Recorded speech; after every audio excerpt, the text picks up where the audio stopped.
नमस्कार दोस्तों, ocean network में आपका स्वागत है। मैं हूं ओमकार चौधरी। सोमवार को दो घटनाएं हुई।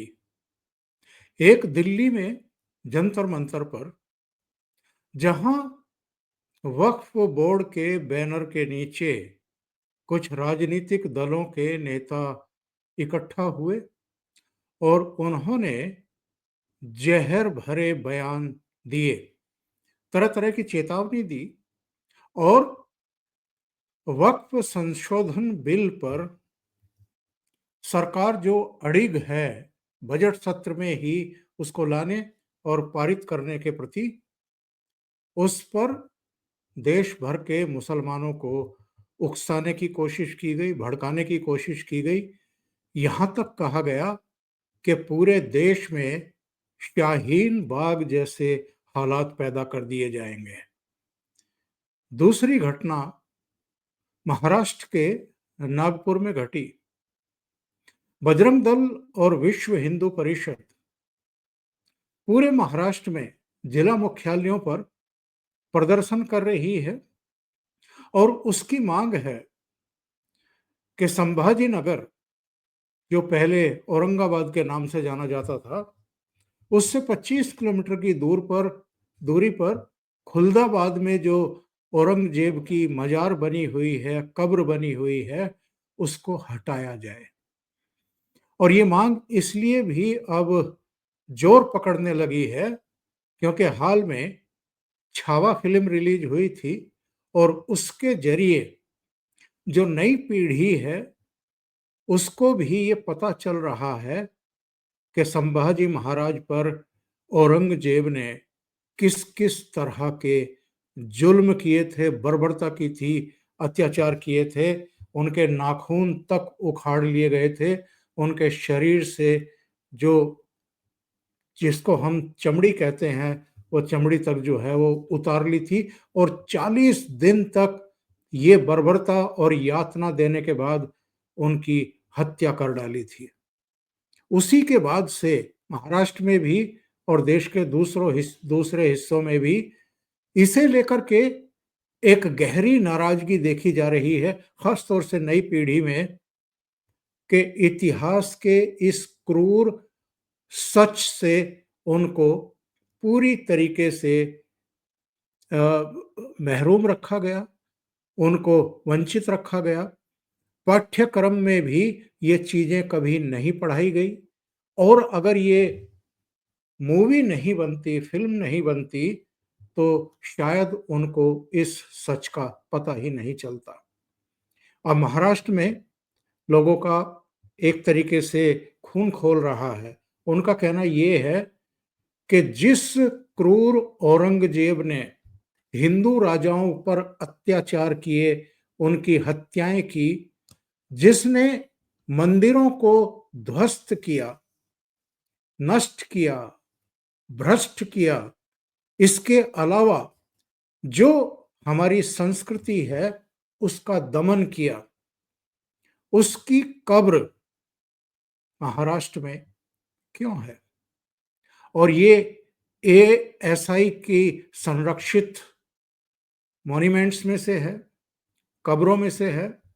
इस पर ना केवल लाखों करोड़ों रुपया खर्च किया जाता है देखभाल के लिए, बल्कि अब इसकी चूंकि सुरक्षा भी बढ़ा दी गई है, पहले भी सुरक्षा होती थी लेकिन इधर और बढ़ा दी गई है, तो इसको लेकर के लोगों में गहरा आक्रोश है। ये जो नागपुर में पथराव किया गया, हिंसा की गई, तोड़फोड़ की गई, आगजनी की गई, इसकी वजह क्या है? बजरंग दल और विश्व हिंदू परिषद के कार्यकर्ता प्रदर्शन कर रहे थे। वो ज्ञापन देने के लिए जिला मुख्यालय जा रहे थे और प्रदर्शन के दौरान ही कुछ प्रदर्शनकारियों ने औरंगजेब का एक पुतला बनाया, पुतला बना करके उसमें आग लगाई। और ये सामान्य बात है, संविधान में सबको ये अधिकार है कि वो शांतिपूर्वक प्रदर्शन करे, धरना दे, जुलूस निकाले, ज्ञापन सौंपे और आक्रोश प्रकट करने के लिए कई बार पुतले बना करके उनका दहन भी किया जाता है।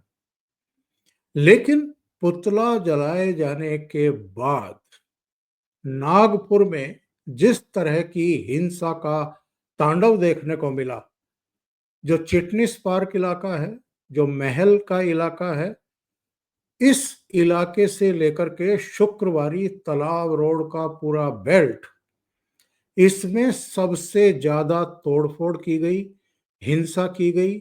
जो गाड़ियां खड़ी थी, कारें खड़ी थी, जो दोपहिया व्हीकल खड़े थे, उनको आग लगा दी गई।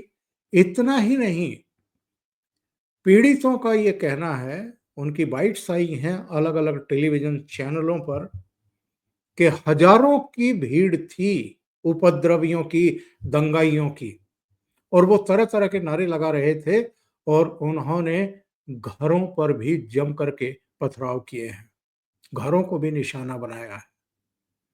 ये पहली बार है जब दंगाइयों, उपद्रवियों की भीड़ इस तरीके से किन्हीं हिंदू क्षेत्र में घुसी हो और घरों पर हमले किए गए हों, पथराव किए गए हों। इसलिए फडणवीस सरकार जो है वो काफी एक्टिव भी दिखाई दे रही है, बेहद सचेत भी दिखाई दे रही है। जो साइबर सेल है उसके जरिए तमाम जो मैसेजेस, जो अफवाहें उड़ाई जा रही हैं, और एक बात ये बताई जा रही है कि जब ये औरंगजेब का पुतला फूंका गया तो ये एक अफवाह उड़ाई गई, जानबूझ करके ऐसा किया गया कि साहब एक धार्मिक पुस्तक को भी जला दिया गया है। और उसके बाद धीरे धीरे लोग अपने घरों से निकलना शुरू हुए और फिर ये पूरी आगजनी, तोड़फोड़, पथराव और हिंसा की वारदातें होनी शुरू हो गई। पुलिस बल को भी निशाना बनाया गया, प्रशासनिक अधिकारी भी घायल हुए हैं। और जो देर रात जब मैं ये प्रोग्राम कर रहा हूं, उस समय तक ये जानकारी मिल रही है कि नागपुर में बहुत बड़े पैमाने पर कार्रवाई शुरू की गई है। सरकार के कड़े निर्देश हैं। मुख्यमंत्री देवेंद्र फडणवीस ने जहां नागरिकों को संयम बरतने के लिए कहा है, किसी तरह के उकसावे में ना आने की अपील की है और शांति बनाए रखने को कहा है, वहीं उन्होंने पुलिस अधिकारियों को भी दिशा निर्देश दिए हैं, क्योंकि गृह मंत्रालय उन्हीं के अधीन है। पुलिस प्रशासन, कानून और व्यवस्था, रक्षा सुरक्षा की जिम्मेदारी भी मुख्यमंत्री के ही ऊपर है। उन्होंने ये कहा है कि जिन्होंने भी हिंसा की है, पथराव किया है, आगजनी की है, तोड़फोड़ की है, उनको बख्शा नहीं जाए, उनके खिलाफ सख्त कार्रवाई की जाए। देर रात तक जब हम ये प्रोग्राम कर रहे थे तो 50 लोग हिरासत में लिए जा चुके थे, 15 से 17 को गिरफ्तार कर किया जा चुका था, जिनकी पहचान हो गई थी कि ये हिंसा में शामिल थे, तोड़फोड़ और आगजनी में शामिल थे। बड़े सवाल एक्चुअल में खड़े हो रहे हैं नागपुर की हिंसा के बाद।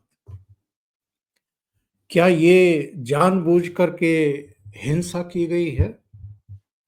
और जो महाराष्ट्र में विपक्षी दल हैं, उनके नेताओं ने जिस तरह की बयानबाजी की है हाल में, इसके अलावा ये भी बताया जा रहा है कि जो उद्धव ठाकरे की शिवसेना का मुखपत्र है सामना, उसमें कुछ ऐसी सामग्री प्रकाशित हुई है, और केवल सामना में प्रकाशित नहीं हुई है, संजय राउत ने बाकायदा प्रेस कॉन्फ्रेंस की है और विश्व हिंदू परिषद और बजरंग दल के जो कार्यकर्ता जगह जगह प्रदर्शन कर रहे हैं और औरंगजेब की कब्र को हटाने की मांग कर रहे हैं, कि ऐसे क्रूर शासक जिन्होंने हिंदू राजाओं को मारा, जिन्होंने मंदिरों को तोड़ा, जिन्होंने भारतीय संस्कृति का दमन किया, ऐसे व्यक्ति की महाराष्ट्र में या भारत में ही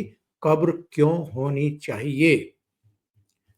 आनंद रंगनाथन है, उन्होंने एक ट्वीट किया।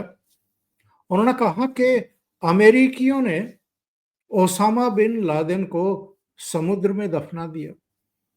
जर्मनों ने हिटलर के लिए चिन्हित कब्र बनाने पर रोक लगा दी।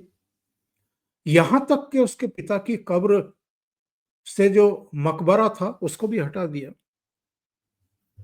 लेकिन यहां भारत में हम औरंगजेब की मजार पर लोगों को प्रार्थना करने की छूट देते हैं, याकूब मेनन की कब्र को सजाते हैं और उसे स्मारक में बदलने की भी इजाजत दे देते हैं। एक डरा हुआ राष्ट्र तुष्टीकरण से ग्रस्त। तो मैं संजय राउत की बात कर रहा था। संजय राउत ने फिर बयानबाजी की। निशाने पर कौन थे? एकनाथ शिंदे और फडणवीस सरकार और केंद्रीय गृह मंत्री अमित शाह। उनके निशाने पर औरंगजेब नहीं है आजकल। उनके निशाने पर राष्ट्रवादी विचारधारा से ओतप्रोत मोदी सरकार और महाराष्ट्र सरकार। क्या कहा इन्होंने? इन्होंने कहा कि आक्रामक महाराष्ट्र छत्रपति शिवाजी महाराज और मराठा के ऊपर विजय प्राप्त नहीं कर पाए। कौन? औरंगजेब। और उनकी कब्र महाराष्ट्र में बनानी पड़ी। ये इतिहास है और इतिहास वैसा ही रहना चाहिए। लेकिन कुछ लोग अब नए नए हिंदुत्ववादी पैदा हुए हैं। इनके बयानों की जरा इसको अंडरलाइन करके देखिए, ये किस तरीके से वार कर रहे हैं और उकसाने की कोशिश कर रहे हैं। इन्होंने कहा कि कुछ लोग अब नए नए हिंदुत्ववादी पैदा हुए हैं। नए लोगों को इतिहास का क्या पता। यानी सारा ज्ञान या तो संजय राउत को है या उद्धव ठाकरे और आदित्य ठाकरे को है। आगे ये कहते हैं कि महंगाई पर, किसानों की आत्महत्या पर बोलना चाहिए। इन मुद्दों को लेकर के विश्व हिंदू परिषद और बजरंग दल को आंदोलन करना चाहिए। वो यहीं नहीं रुके। उन्होंने कहा कि देश में नरेंद्र मोदी आरएसएस की सरकार है, तो आंदोलन करने की क्या जरूरत है। एक फरमान निकालो और औरंगजेब की कब्र को हटाओ। पीएम मोदी और फडणवीस को किसने रोका है? आंदोलन का नाटक बंद करो। इससे बाहर लोगों को बहुत तकलीफ हो रही है। एकनाथ शिंदे और देवेंद्र फडणवीस ने इस पूरे आंदोलन प्रदर्शन पर यह कहा कि औरंगजेब की कब्र को लेकर के लोगों की जो भूमिका है वही हमारी है। इस सवाल का जवाब देते हुए संजय राउत ने प्रेस कॉन्फ्रेंस में क्या कहा कि लोगों की कोई भूमिका नहीं है, एकनाथ शिंदे की भी कोई भूमिका नहीं है, ये अमित शाह की भूमिका है और एकनाथ शिंदे सिर्फ बोल रहे हैं। संजय राउत यही नहीं रुके। उन्होंने कहा कि ये जो कब्र है ये शौर्य की प्रतीक है जो कभी टूटनी नहीं चाहिए। ये हमारी भूमिका है, यानी शिवसेना उद्धव ठाकरे की भूमिका है। छत्रपति शिवाजी महाराज ने औरंगजेब से इतना बड़ा युद्ध किया है। छत्रपति शिवाजी महाराज की मृत्यु के बाद भी 25 साल औरंगजेब महाराष्ट्र में लड़ता रहा, लेकिन विजय प्राप्त नहीं कर पाया।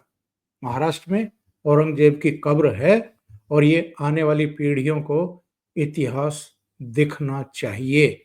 चाहे अफजल खान की कब्र हो या औरंगजेब की कब्र हो, अगर इतिहास को कोई समझने को तैयार नहीं तो वो इतिहास का दुश्मन है।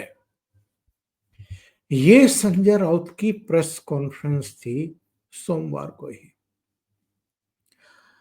सवाल उठ रहे हैं, संभल में जिस तथाकथित शाही मस्जिद का सर्वे करने के लिए कोर्ट के आदेश पर टीम गई थी और 24 नवंबर को जिस पर हमला किया था भीड़ ने, उपद्रवियों ने, दंगाइयों ने, उस भीड़ को तो योगी आदित्यनाथ सरकार ने सबक सिखा दिया। ऐसा कोई बचा नहीं है जिसकी गिरफ्तारी ना हुई हो और जिस पर संगीन धाराएं ना लगी हों। और इसके बाद संभल में क्या हुआ है, ये हमें आपको सबको पता है।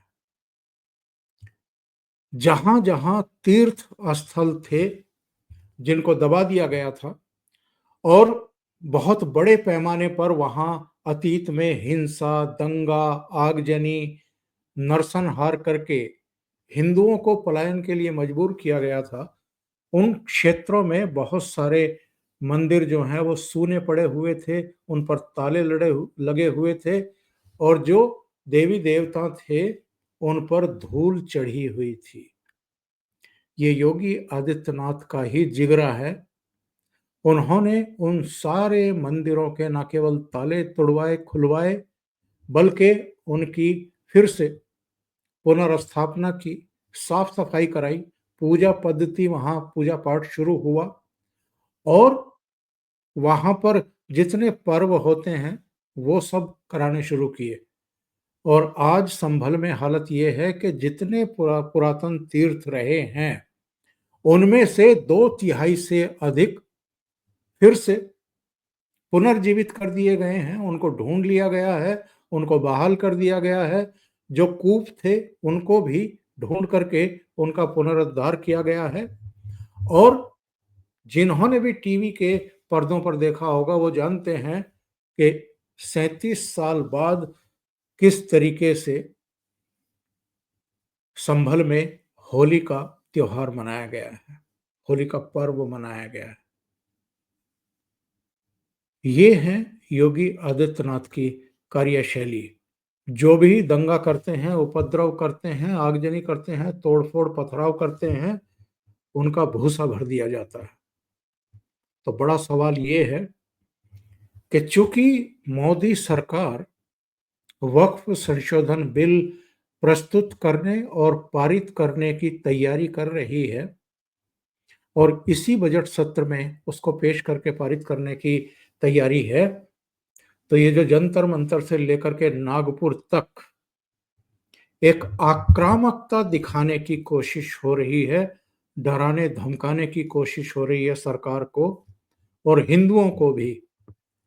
क्या देवेंद्र फडणवीस और उनकी सरकार योगी आदित्यनाथ की तरह, जैसे उन्होंने संभल में सबक सिखाया है, वैसा ही सबक नागपुर के इन उपद्रवियों और दंगाइयों, और मैं तो कहता हूं कि औरंगजेब की औलादों को वैसा ही सबक सिखा पाएंगे? ये एक बड़ा प्रश्न है। और मुझे लगता है कि ये सही वक्त है। अगर यहीं पर इनको ठीक से सबक सिखा दिया गया तो आगे से किसी की हिम्मत नहीं पड़ेगी कि किसी और शहर में इस तरह की हिंसा करें।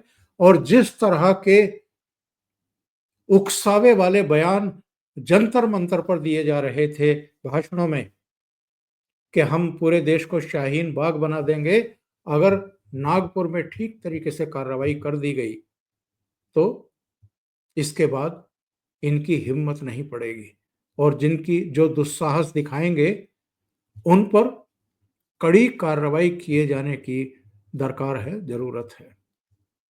अभी के लिए इतना ही। बहुत बहुत धन्यवाद। अगर आपको ये चैनल और इसके कंटेंट पसंद आ रहे हैं तो लाइक करें, कमेंट करें, वीडियो को शेयर भी करें।